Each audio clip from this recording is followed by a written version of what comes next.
Hello, welcome to another toneless landscape oil painting demonstration. This is your painter in residence, M. Francis McCarthy, and the painting I'm bringing you today is called Out of the Woods. It's a 6x8, and I painted this, I think I painted this last week. And here, maybe you remember, if you saw the video, this is me painting on my new board color that I picked up from the old paint store. I was doing my best to kind of hit a raw umber, straddle that line in between a green and a red, and I think it's doing a really good job. I really enjoy painting on this color, I have to say. And I'm very pleased with the way this painting came out. This is another one of those exercises in simplification. Now, if you want to have a good gander at the reference image, then what you want to do is join the members area. Also, because you'll see the whole entire live painting session, which is not very long in this case, maybe an hour and a half or two.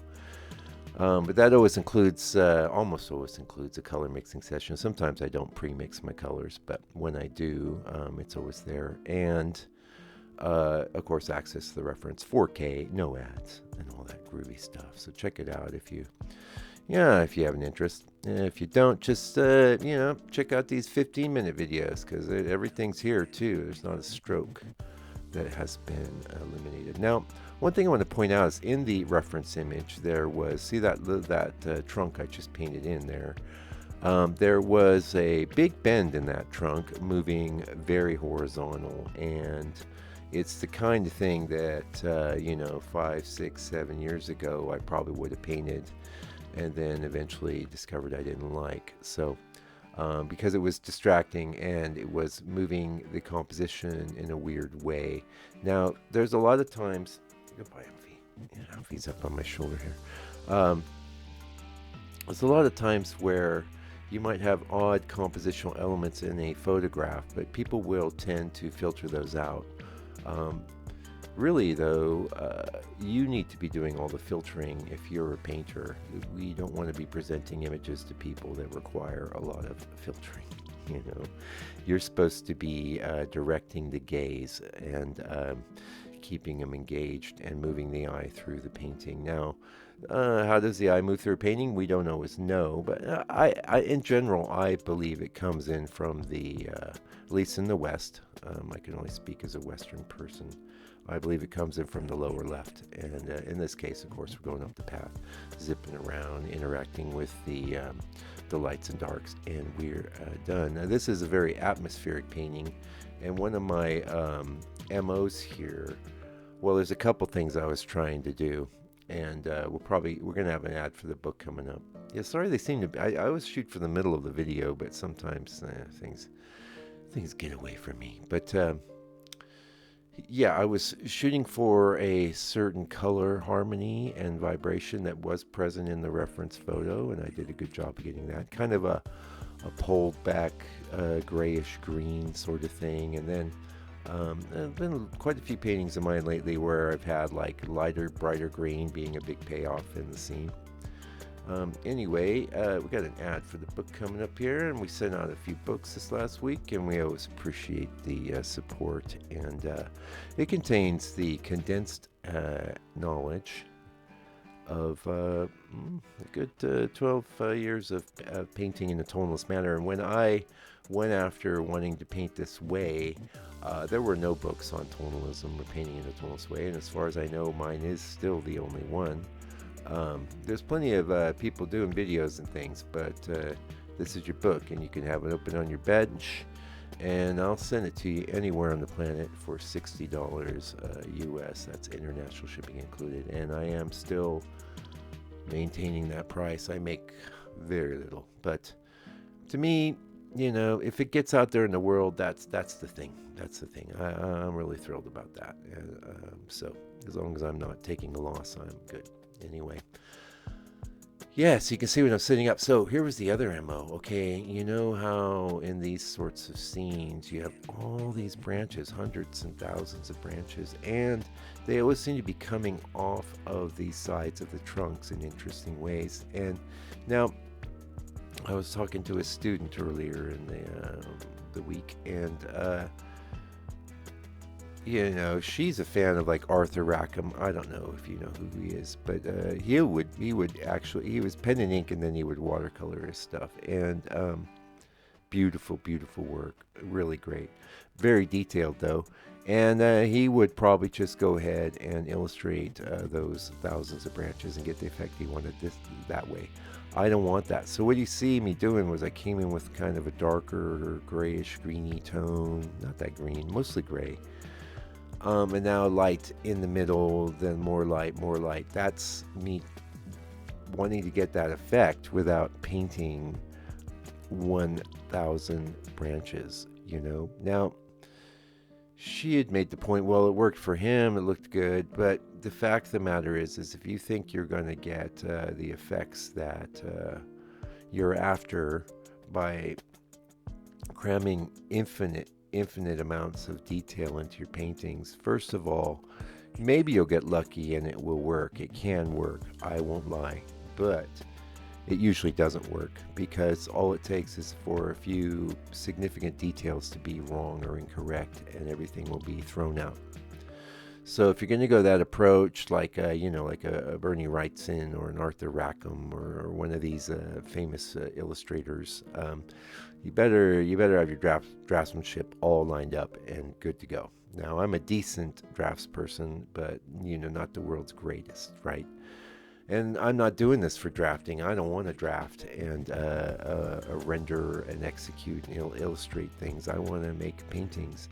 And for me, paintings are about atmosphere, evocative feeling, and things like that. Not about a lot of detail. So I won't go that detail route. But I do want the effect, and I'm constantly working on it. And if you look, I might even behoove me to make a forest playlist, because I have to say, back, I don't know, 10 years ago, I would go after scenes like this and just utterly fail.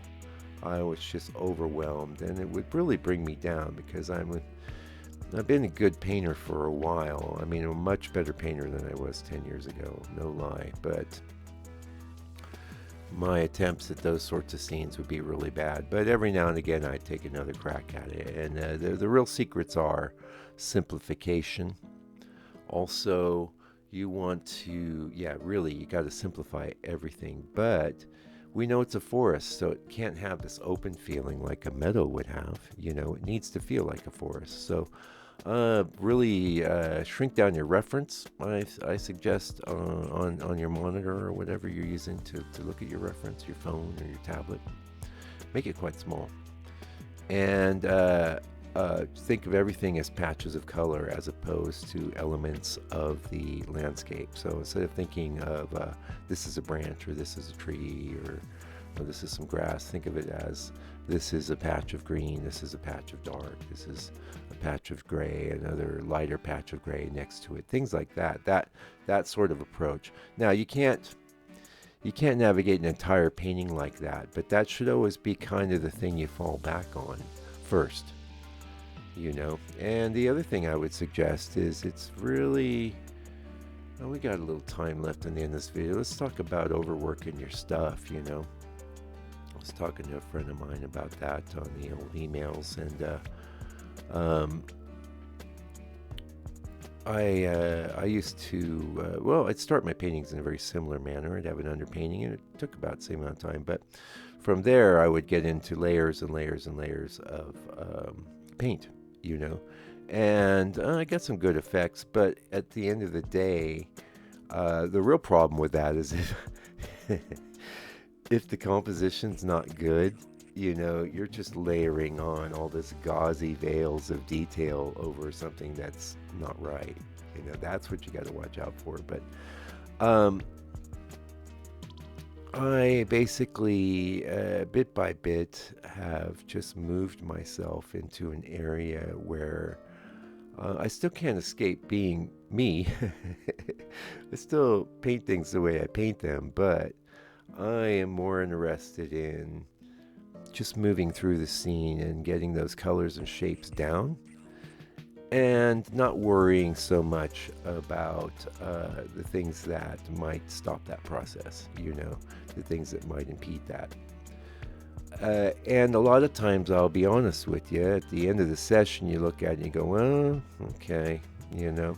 But when you come in the next day, you go, hey, I think I did a pretty good job there of getting that feeling across. And that's the thing. So, we have so many different parts of our psyche and our minds that are engaged with painting and with any activity, but this is a channel dedicated to painting, so we'll just keep it to that. I mean, composition, form, value, color, brush handling, relative amount of brush strokes. Are they small? Are they big?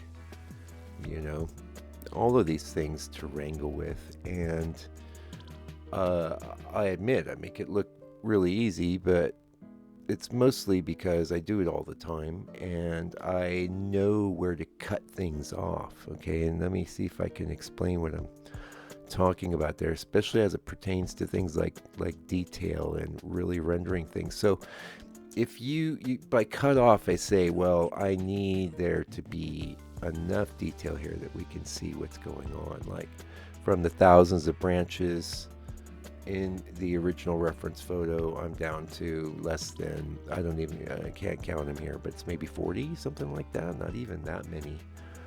And everything else is just implied, and that feeling of kind of dissatisfaction afterwards, it's because, we've seen so many amazing and great paintings, and our painting is going to fall somewhere in the spectrum between really great paintings and really bad paintings. We're most likely going to be in the middle. Maybe you're going to be moving towards the top. That'd be great. If you want to occupy more and more of that sort of top space, not that I'm saying I do, but I ain't bad, if you want to occupy more of that top space, you need to paint a lot. Okay, there's a lot of other things that need to go on. You need to know what good art is. You need to know who the good painters are. You need to know some of the things that I just indicated about not chasing the detail dragon, It's not just detail either. It's a lot of times there'll be aspects of the reference photo that are very engaging. But the thing is, like, if you just put in that one thing, then you kind of have to make sure it's not the only kind of detailed thing in the painting. And that means, I don't know. It makes, for me, I've solved the problem by saying, no, I don't want anything but express. So, if you saw the way that I worked, I did the underpainting, and then I did the back, which would have been the sky in a different scene, and then I did the darks, and then I did the middle colors, and I've covered up the board. And from covering up the board, I'm making a series of adjustments, additions, maybe even subtractions, but it's all happening pretty quickly, because from the point where I've covered the board, the painting is just about done, Now, with some people who have more of a block-in approach, that might not be the case. But with me, I don't do the block-in style. I do an underpainting, and then I pretty much proceed to do the painting from there. Yes, I will add some strokes, and yes, I will make things more clear, or as I indicated a minute ago, maybe take things away. It's not happening as often because I basically designed the scene in the underpainting. So the rest of it's, pulling it off with the color and getting the feeling across. So we have the structure, we have the armature with the underpainting, and some of the feel. Definitely, you got some values you can work with there. So it behooves you to really. A lot of times, I think the underpaintings look really awesome. Maybe even it's in a few cases better than the finished painting. I just love them. Anyway, that's it for this video. I got a big, nice palette one coming up next week. You'll see the the little bumper small video coming along Wednesday, and then a big one next Sunday. So with the palette, and it's going to be real fun. So stay tuned for that until I come back with another video. Do me a favor, do me a solid. Take good care of yourself, your family, all your loved ones. Stay out of trouble. God bless you and your family. And in these times, more so than ever, fight the power.